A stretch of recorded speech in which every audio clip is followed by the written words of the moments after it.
This is the 10 Eyewitness News with Glenn Taylor and Marie-Louise Theile. Dramatic moves to end the perjury trial of Sir Joe Bielka-Peterson. The Goss government set to privatise another jail. And an explosive end to a Sunshine Coast bomb scare. Good evening, I'm Marie-Louise Theile. And I'm Glenn Taylor.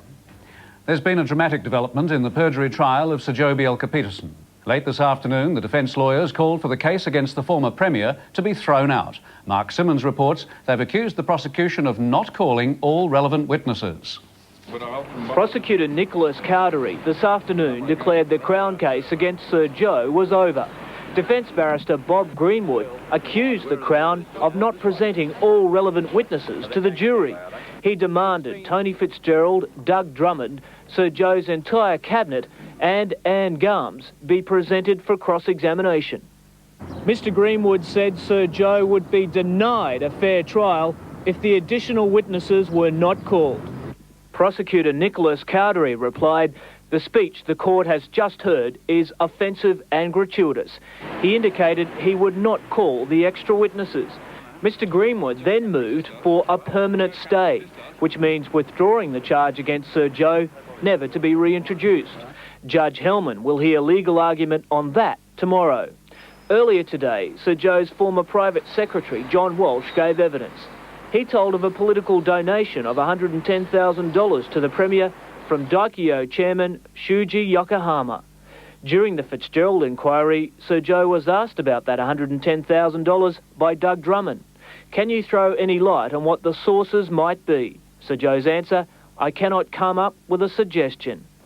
But today, Walsh said he'd reminded Sir Joe of the source of the donation in helping Sir Joe prepare a statement for the inquiry. He said Sir Joe had said because he wasn't sure it was from Yokohama, he would not mention it at the inquiry. The trial continues tomorrow. Mark Simmons, 10 Eyewitness News. The state government is almost certain to privatise another Queensland jail. Cabinet is expected to allow private interest to operate the new Wacol Remand and Reception Centre on Brisbane's western outskirts. But, John Ross, the proposal is already attracting plenty of flack. It certainly is, Marie-Louise. The State Service Union, which represents prison officers, suspects that if this jail goes private, others will too, and its members will miss out on jobs. Both the Union and the Liberal Party are also concerned about the ability of private companies to stop escapes by dangerous prisoners. Built at a cost of $32 million, the high-tech Wacol Remand and Reception Centre is due to open in January next year. It's more than 80% completed and will replace existing facilities at Bogger Road Jail in Brisbane. 380 prisoners can be accommodated.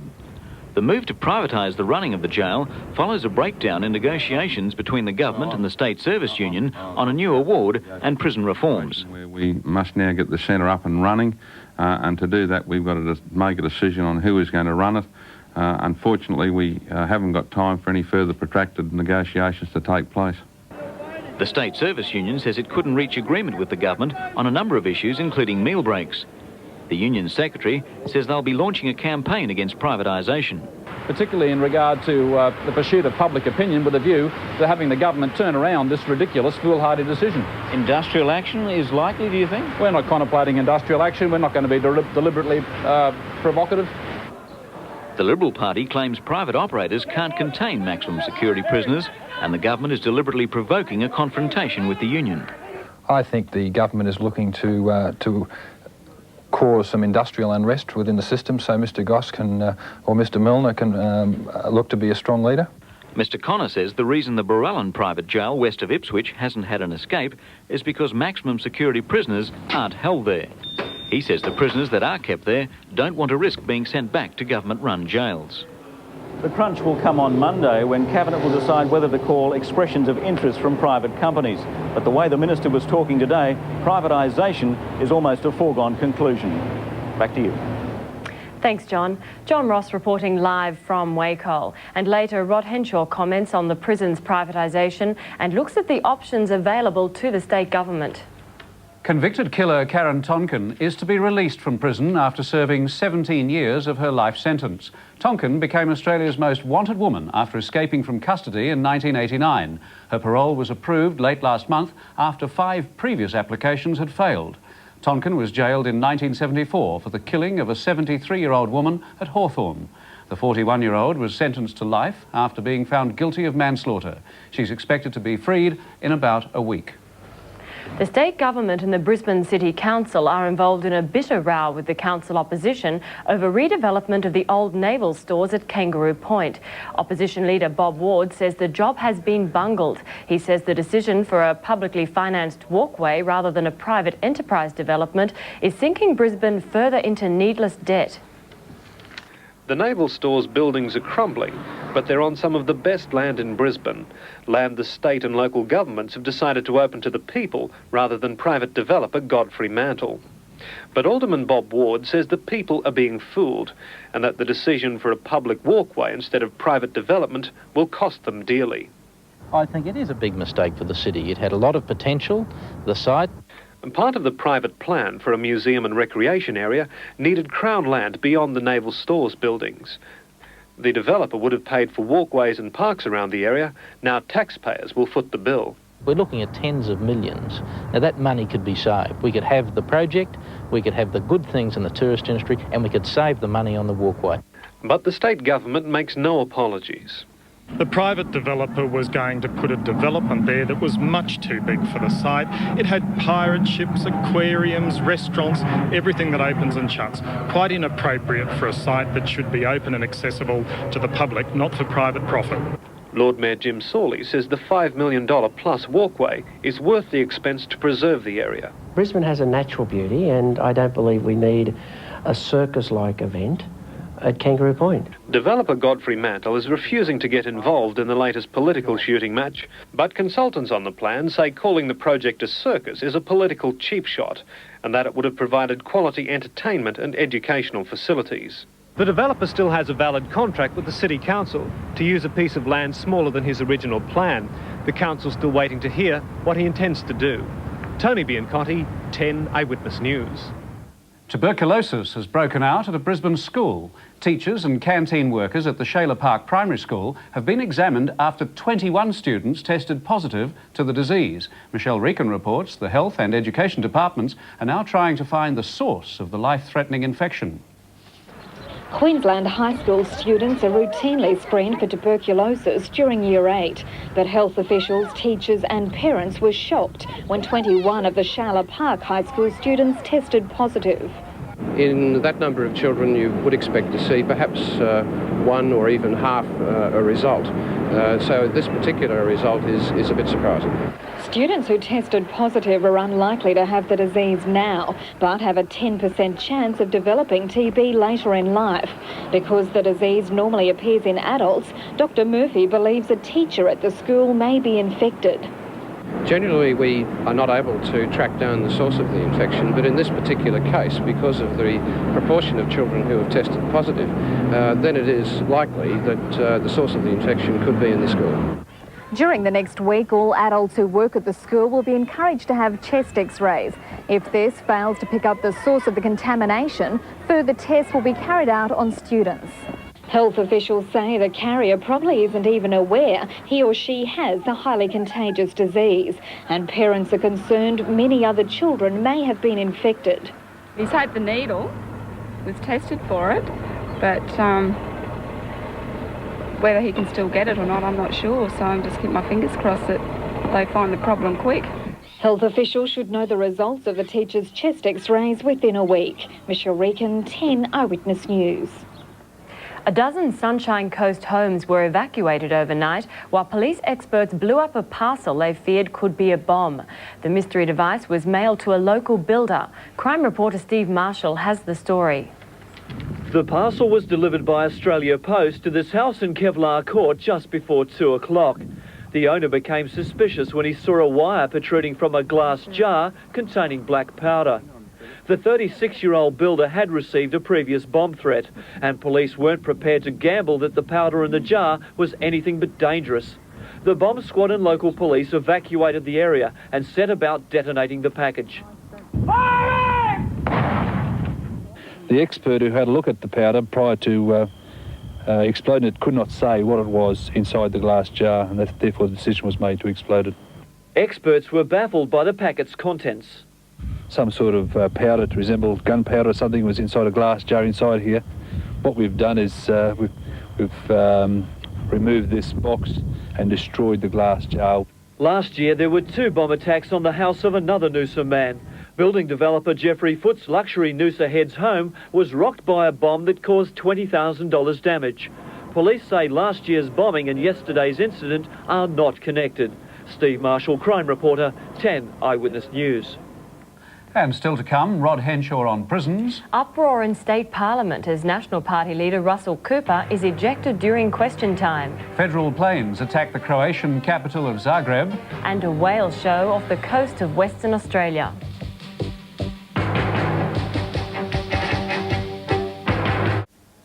The Commonwealth Director of Public Prosecutions has dropped extradition proceedings against 2 Brisbane solicitors who were wanted in Victoria in connection with the multi-million-dollar collapse of his state mortgage trust. The warrants against Donald Cleary and Peter Scanlon were withdrawn in the Brisbane Magistrates Court today. It had been alleged the pair conspired with the state mortgage officers to procure the payment of secret commissions.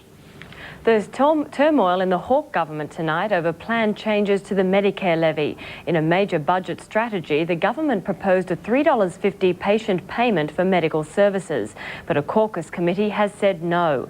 Paul Bongiorno reports committee members have recommended an alternative which Cabinet won't like. To curb over-servicing and cut costs, the federal government's budget proposed a new system where bulk billing doctors would charge each patient $3.50 per consultation. Not too many in the Labor Party are happy about it. The centre-left faction now says it won't wear it. We're waiting for results of the committee report on that, but what we have made clear is that we're opposed to the co-payment as such. The centre-left group is not alone. A cross-factional committee set up to study the plan has rejected the patient fee, instead recommending a bigger cut in the rebate the government pays doctors. Government sources say the proposal is voodoo economics. It would see non-bulk billing doctors' rebates cut by a whopping 15%. It would hit pensioners and rural doctors hard, while it would not deliver the necessary savings. Is it a fact that the government has still not finalised its budget decision on Medicare? Is it also a fact that caucus is divided on the matter? Bob Hawke used attack as his best defence. We have a policy, you do not. But he had to admit that policy is under close scrutiny. We have a process underway where the caucus has been given, as they should be given, the opportunity of examining proposals that were put forward in the budget. Mr Hawke says the process will be over by the end of the week. The government's hoping faction leaders, if not the caucus committee itself, will see their solution is flawed and finally come to accept the $3.50 doctor's fee. Meantime, Labor MPs at their caucus meeting served notice they want a strict 20% foreign ownership limit set for Australia's newspapers. Paul Bongiorno, 10 Eyewitness News. And State Parliament was in uproar today over new allegations of government extravagance. Opposition leader Russell Cooper was suspended at the height of the row over the use of government vehicles and the construction of new lifts at the Executive Building. Last week, the opposition criticised the government for allocating a $40,000 four-wheel drive Pajero to a top public servant. This time, they accused one of the Premier's press secretaries of using a $70,000 Toyota Sahara for his own personal use and tabled photographs of Tim Graw at the wheel in Noosa. The opposition didn't accept the Premier's explanation that the press secretary was using the vehicle in his capacity as an assistant to the Fraser Island Inquiry Implementation Unit. How can the Premier possibly justify a vehicle of this standard being made available to a member of his personal staff in the middle of the worst recession in 60 years? Mr Borbidge also accused the government of wasting money on oak panels and marble inserts on new $10 million lifts in the Executive Building. The Premier says it's laminated oak and the work was approved by the former government. Whether it's in relation to the car or whether it's in relation to the lifts, Mr Borbidge has bungled it again. After repeatedly interjecting during the Premier's reply in Parliament, the opposition leader was suspended for 24 hours. Outside Parliament, Russell Cooper attacked what the opposition sees as the creation of yet another extravagance, a so-called permanent tier of the public service costing taxpayers millions of dollars. We're not just having jobs for the boys and girls, we're having jobs and the boys and girls for life. Mr Cooper claims a large percentage of the 239 appointees to the Senior Executive Service are accepting offers of tenure for life instead of contracts. The Premier says the tenure system is conditional on job performance. John Ross, 10 Eyewitness News. Australia has announced another aid package to the victims of the Croatian fighting. Foreign Minister Gareth Evans says $100,000 will be distributed through the Red Cross. Meanwhile, Yugoslavia seems likely to face economic sanctions from the European community. European leaders are furious following an air attack on the Croatian capital, Zagreb. Federal Air Force jets attacked central Zagreb shortly after an army general warned that a large-scale offensive was planned. Scores of buildings were damaged, as well as the presidential palace. One report said most of the glass in the palace was broken, though the president, Franjo Tudjman, was all right. The Yugoslav federal president, Stipe Mesic, who was also in the building at the time, left shortly afterwards, apparently unhurt. However, more federal aircraft were reported to be on their way to the capital, and people were ordered into bomb shelters. The attack came after Croatian forces this morning marched into army barracks outside Zagreb after forcing the men inside to surrender. 2 soldiers were said to have died in fighting overnight and 9 were wounded. President Tudjman explained this afternoon that his men had taken the barracks because war had been imposed on Croatia and the Republic had to hit back when it could. He called on the international community to send a peacekeeping force as well as ships to ease the blockade on Croatian ports.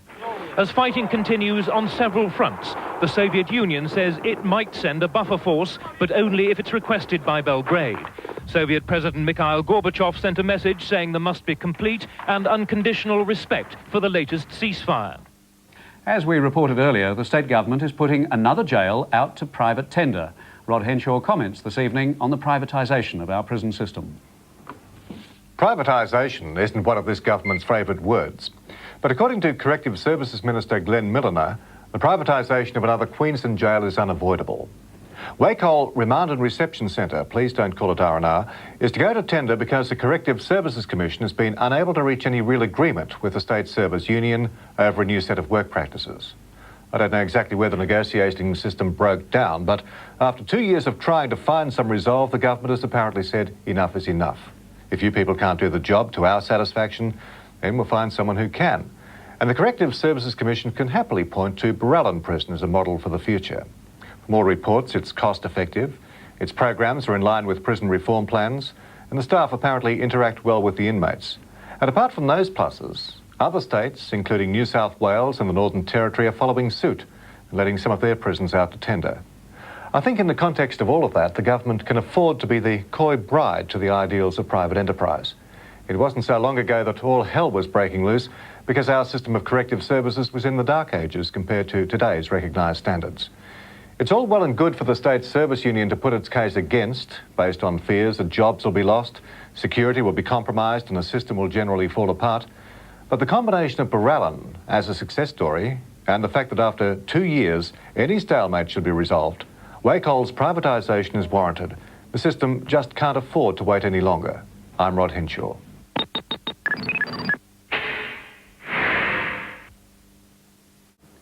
South African Foreign Minister Mt Coot-tha has made an emotional appeal to Australia and the rest of the world to end sanctions against his country. The appeal came at an address to the National Press Club in Canberra. Our political editor, Russ Morgan, was there. Yes, Glenn, the thorny question of sporting contacts was also raised, with the South African Foreign Minister confidently predicting that the Springboks, if they'd been allowed to play, would have won the current Rugby World Cup competition. Right from the outset, the South African Foreign Minister demanded sanctions against his country be removed as quickly as possible. My job to fight sanctions, I will fight it wherever I go. And he insisted with some emotion that sanctions had not led to the relaxation of apartheid. Sanctions didn't persuade us. It was our own, through the grace of God, ability to come to acknowledge the mistake, the fault. South Africa's longest-serving cabinet minister could see no end to the violence in his country until there was a change of attitude on all sides. But also in Canberra today, 2 senior members of the African National Congress who said sanctions should only be relaxed under the most controlled conditions. And they were angered by this claim by Mt Coot-tha about black South Africans joining the ruling National Party. And now, very grateful that more and more black South Africans are joining us. The problem with Mt Coot-tha is that he doesn't have much regard for the truth. In the Senate today, Australian Foreign Minister Gareth Evans made it clear there would be no relaxation of sanctions until the South African government had achieved more reforms. But there have been some lighter moments in the Mt Coot-tha visit. He gave this confident reply when asked whether the South African Springboks could have won the current Rugby World Cup competition. Easy. Easy. The controversial minister wraps up his history-making visit with a reception currently underway at the South African Embassy here in Canberra, and he flies out of the country early tomorrow morning. Thanks, Russ. Russ Morgan reporting live from Parliament House, Canberra. While Mr Coot-tha was selling his government's reform package to Australia, the violence continued back home. At least 18 people died in the worst outbreak of violence since the government and leading black groups signed a peace accord last month. In this latest incident, fighting broke out as about 15,000 mourners headed home from a funeral service near Johannesburg. The funeral was for a leading local anti-apartheid activist gunned down by gunmen 2 weeks ago. The fighting sparked a series of battles between rival black groups throughout the township of Mt Coot-tha. Meanwhile, aid has been granted to the Soviet Union, the European community offering almost $2 billion in credits to buy food. The credit facility will be used for food imports and medical supplies. The European community's offer is the most substantial since President Mikhail Gorbachev renewed pleas for international assistance following the failed coup in August. In addition, the Soviet Union has become a special associate member of the International Monetary Fund, providing access to technical advice and aid. A campaign is underway to allow convicted murderer James Savage to serve his jail term in Australia. Aboriginal and legal service groups here want the Australian-born Savage to be closer to his family. Savage is serving 25 years for killing a Florida woman in 1988. Some of nature's tiniest creatures are being conscripted into the battle against pollution. Friendly bacteria are being used to eat man-made waste. The result could be cleaner rivers. Guy Bevilacqua has the story. At Sydney's CRA laboratories, they're breeding bugs, millions of them. They'll be put to work eating oil spills or other industrial wastes. What scientists are doing is speeding up natural degradation. What used to take years now takes months. The important point to note is that the organisms are isolated from the environment where the pollution has occurred. So they're naturally occurring, they're there all the time. These flasks hold tiny microbes from contaminated sites. The ones that eat pollution are nurtured, multiplied and returned to the soil. It's like composting in many respects. Basically, it's degrading material through to an enriched soil, a composting soil. Overseas, microbes are also being used in the battle to clean up polluted waterways. And it's claimed the technology could help bring Australia's urban creeks and rivers back to good health. The main problem is eutrophication. That's when algae clogs the water and kills fish. It's fed by phosphates from farms, leaking septic tanks and home gardens. But these little French-made pebbles called aquacalgon may be the answer. Locked inside are phosphate-eating bacteria. Spread in the water, they get to the phosphate first and the algae doesn't grow. They're inside these little stones, protected from other microorganisms, I suppose things like the amoeba, and there's some other animals in the environment that would normally prey on bacteria. But if they're sitting in these little stones, you've got a protective coating. So the bugs are in there, they're quite happy chomping away. The process is expensive. A small lake could cost tens of thousands of dollars. It's not magic powder, but it certainly has a very important role to play, along with other pollution control strategies which would form a part of total catchment management. The CRA scientists agree microorganisms are not the whole pollution solution, but the possibilities are endless. Now they're working on a microbe which will munch on highly toxic PCBs and hope to soon find a bug which likes its food with a spice of danger. Guy Bevilacqua, 10 Eyewitness News. Tree lovers say this year's droughts and bushfires have made Arbor Day tree planting essential and not just a celebration. Experts warn we must replace the thousands of trees we've lost, but conditions are still so bad it's best to keep the Arbor Day giveaways in their pots for now. For 101 years, Queensland has celebrated the planting of trees on Arbor Day. The celebration is specially timed for October, when reasonable rains usually help the new trees grow. But this year, the rains have been late. Despite a few welcome showers today, experts say tree planters have to be extra careful. The ground's very hard, very dry, and really a lot of trees will die if they're just put in the ground. I think what we need to do is to either wait a little longer till the season breaks, or else when we plant now, to make sure we get adequate water and maintenance to those trees to ensure their survival. And as well as planting new trees, the council's embarking on a new project to fix up the old ones. As part of Operation Green Trees, the dead wood is being cut off to improve the tree's health and to ensure branches don't interfere with power lines or signs. And a positive sign for tree lovers, with the first release of a guided tree trail through the city. There are 26 trees to take in, and appropriately the guide is printed on recycled paper. Tony Biancotti, 10 Eyewitness News. Whale watching, a particularly Queensland pastime, is becoming popular in Western Australia.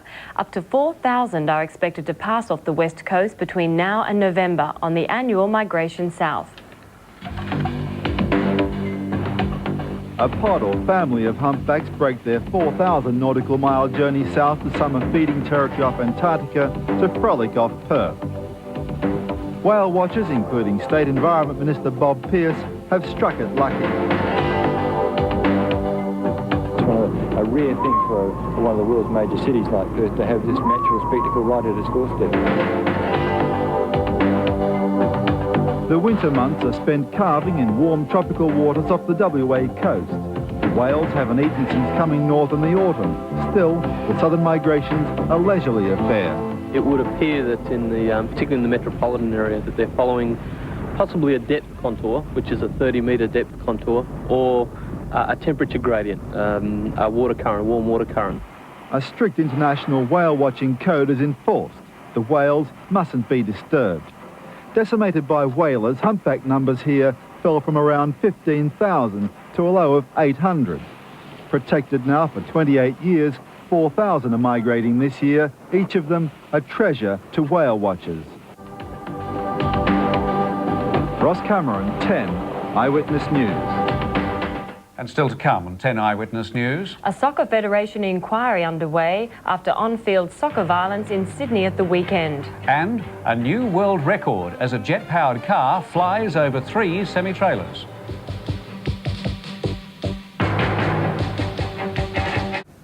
Police are questioning a man after the death of a woman at Loganlea. Police found the woman the victim of a stabbing after being called to an apparent domestic dispute late this afternoon.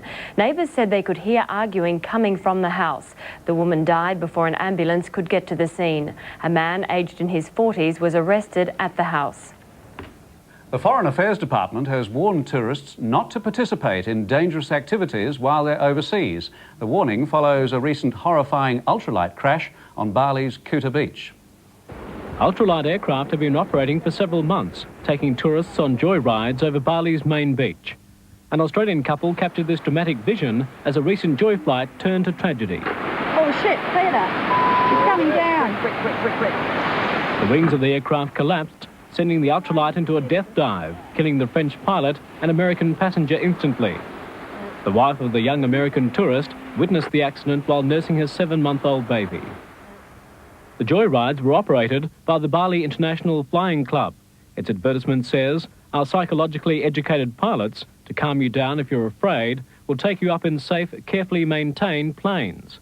Will drive you crazy in the air. While the joy flights on the beach have now stopped, the club is still offering flying lessons to tourists. Today, the Foreign Affairs Department advised Australian travellers to contact the local consulate before engaging in dangerous activities. Perhaps they engage in activities which look like fun, but without really looking into the dangers. So I'd say get advice from people who've had experience, who know the local circumstances. Alan Hind for 10 Eyewitness News. Charges are expected to be laid against several soccer players after a weekend on-field brawl. Players from Panhellenic and AETA clashed after a head-butting incident. A dispute between the Greek-backed Panhellenic team in the white and the AETA side from the Lebanese community has simmered all season. In the second division Social Soccer League final, the AETA side became very unsociable when Panhellenic Sam D'Imperio scored a goal to put his side ahead 2-1. D'Imperio was head-butted by an AETA player. While he lay on the ground with a smashed nose, more AETA players moved in. With bruises to most of his body, D'Imperio was forced from the field in tears. I'm not playing ever again. All right, mate. It's all right. But the violence wasn't over. Furious they were 1 goal down, the AETA players were involved in more fights. Spectators from both teams joined the brawl. The match was called off before its scheduled end, but the spiteful incidents had their sequel today when detectives received a sworn statement from D'Imperio. Can't say anything. I made my statement. The police are investigating. The referee has also given a statement to police and told them it was simply impossible to control the game. He's urged both sides not to stage a replay to Sunday's grand final. A decision on the match's future will be made later this week by representatives of the two teams. Police expect to lay charges by the weekend. Rebecca Wilson, 10 Eyewitness News. The life of a stuntman is rarely dull. Just ask the American daredevil who's just leapt his car into the record books. Brian Carson was chasing the record for leaping a car across large objects. His chosen vehicle, a jet-propelled Mercedes. Carson cleared 3 semi-trailers and several cars as explosives at ground level created extra effect. The landing looked a little rough, but the tape measure told the story. 95 metres and a new world record. The car was a little battered, but the driver elated. How'd it feel? Going over. Like flying a missile like last year, but this year I made the distance. Some driver. And now for sports, David Fordham. Thanks, Len. Good evening, everyone. After the break, the Queensland Open golf preview. We look at Australia's chances against Western Samoa in the World Cup and an American invasion for the World Triathlon on the Gold Coast.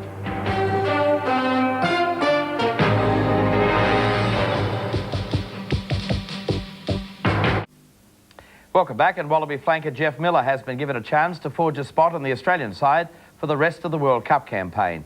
Miller replaces Simon Poidevin in the side to play Western Samoa tomorrow and intends to make the most of the opportunity. After 7 weeks on the sideline, the new faces are raring to take on the West Samoans and lay claim to a test spot for the finals. I now have been waiting for this chance for about 3 months, so I'm certainly not going to let it go that easily. Coach Bob Dwyer has decided to persist with Queensland giant John Eales at number 8. He feels the problem in the scrums can be covered by the inclusion of Steve Cutler, giving Eales another chance to get comfortable at the back of the scrum. I thought he did some very good things, and we do believe that the back of the line-out is an area that we need to keep covered. He obviously covers it very well. While the Australians destroyed Welsh rugby in July, Samoa ended any thoughts of a World Cup revival with a 16-13 victory at Cardiff Arms Park, their greatest moment in Test rugby.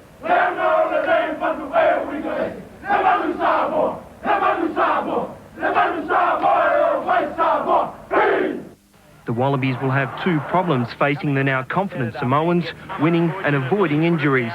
Oh, very impressive. They certainly can tackle those blokes, and we won't be giving them any sort of radar lock on us. We're trying to avoid that. Focused and confident of an improved performance, the Wallabies are ready for their second step towards rugby's greatest prize. Matthew McEwen in London for 10 Eyewitness News.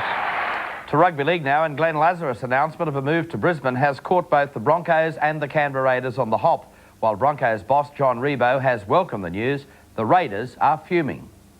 The Raiders had offered Lazarus a 3-year deal with the option of a 4th year as a testimonial. They still haven't heard from the Test prop or his manager. It is disappointing because we'd listed Glenn as a high priority to play with the Canberra Raiders next year. The Broncos were today just as much in the dark, but Lazarus says he's happy with their offer and is anxious to finalise his plans. He's considered not only his financial security, but also finding a strong club which suits his game.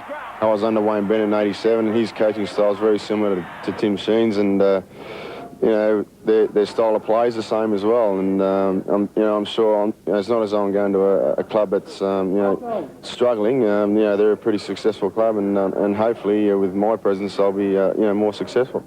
Lazarus says he'll miss Canberra, but not the Raiders. He's looking forward to the challenge of a new club. I've played in 4 grand finals with Canberra, and we've won 2, and I've played for Australia while I've been playing for Canberra and that sort of thing. And not only I, but a couple of blokes are sort of thinking, what else is there to do? The announcement means the Broncos have all but completed their player negotiations for next season. Peter Kelly, 10 Eyewitness News. The Power Brewing Company today threw the organisers of the Queensland Open Golf Tournament a life raft, and the event will go ahead from tomorrow at the Brisbane Golf Club. Powers became involved as a last-minute sponsor of the event, and although the tournament still won't hold the Order of Merit status, the record books will still show a winner in 1991. The Queensland Open is steeped in tradition, with some of our greatest names in golf figuring on the championship honour board in past years. But with very little interest shown by sponsors this year, with the purse well below that of an Order of Merit tournament, there are no big names in this year's Open field. In fact, there are over 60 amateurs, and the defending champion, Ian Baker Finch, will not defend his title. Yes, it's not the best field, considering a tournament's got so much tradition and history, but it's out there. There's some new Greg Norman or Ian Baker Finch, hopefully. The tournament returns to its original home this year, the Brisbane Golf Club, which first hosted the event back in 1925. The last time it was played here was in 1975, and Ian Stanley was the champion. Up until last night, though, the Queensland Open, so steeped in tradition, was in grave danger. Powers have helped out tremendously by sponsoring the event for the next 3 years. I mean, they've got first option on next year, and we've got discussions next week to how far we go. But as of last week, we didn't have a sponsor at all. Today was Pro-Am Day, as sports celebrities, the media and other amateurs rub shoulders with the pros.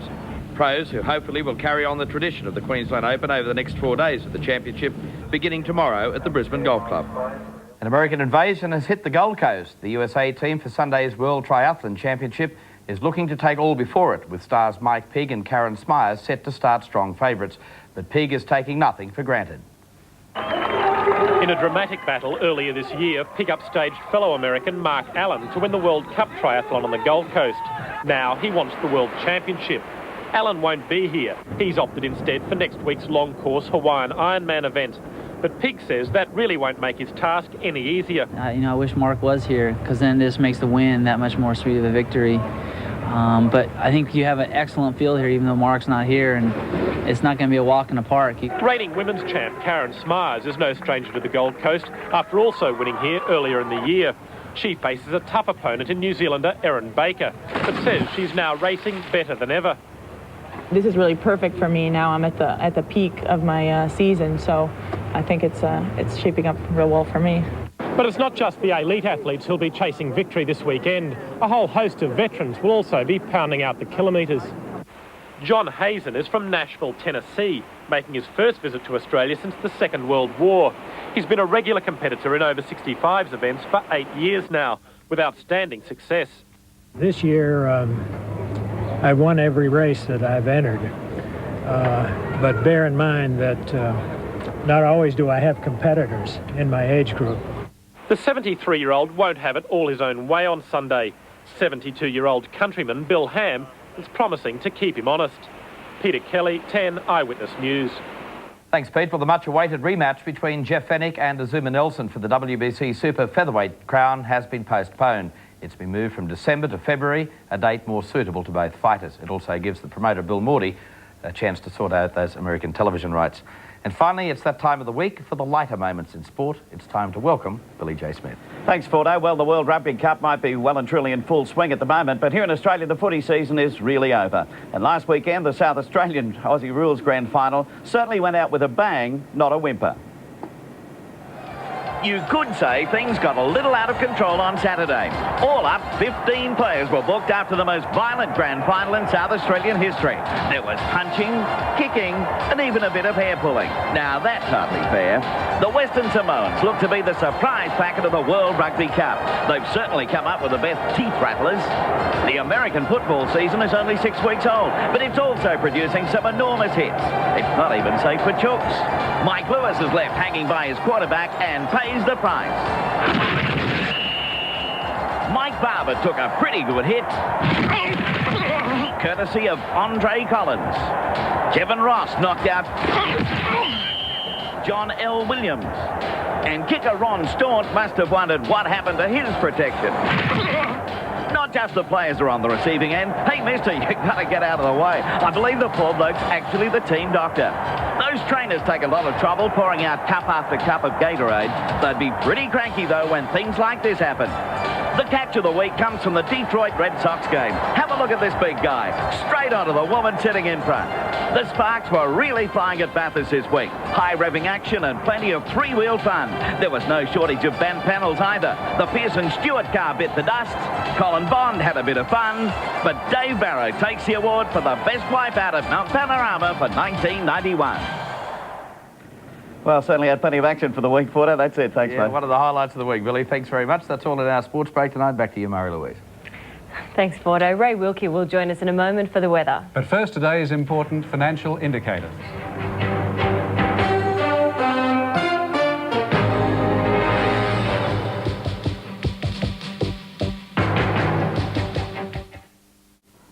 Time now for weather, and Ray, I got an opportunity to use my windscreen wipers today. Well, half your luck, Glenn, because I was out and about too and I didn't have to use mine. Anyhow, look, you can see here, everyone. Oh, we haven't got the backdrop. I was going to show you where the rain was about 3 o'clock this afternoon. But there it is, you can see a bit of rainfall there, clouds, and your eyes just don't believe what they see.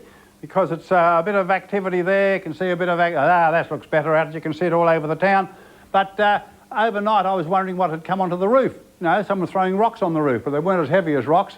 Around the town we got something less than a millimetre out of those clouds yesterday that spread out, and just a little bit of rainfall came from them. And during the afternoon a few spots came down, a little bit of hail. People have rung up telling me there's been a bit of hail around the place. Wavell Heights, thank you very much, and around the centre of the city too, but not much to measure. The best rainfall so far we have in 3 millimetres at the airport, so not worth talking about, is it?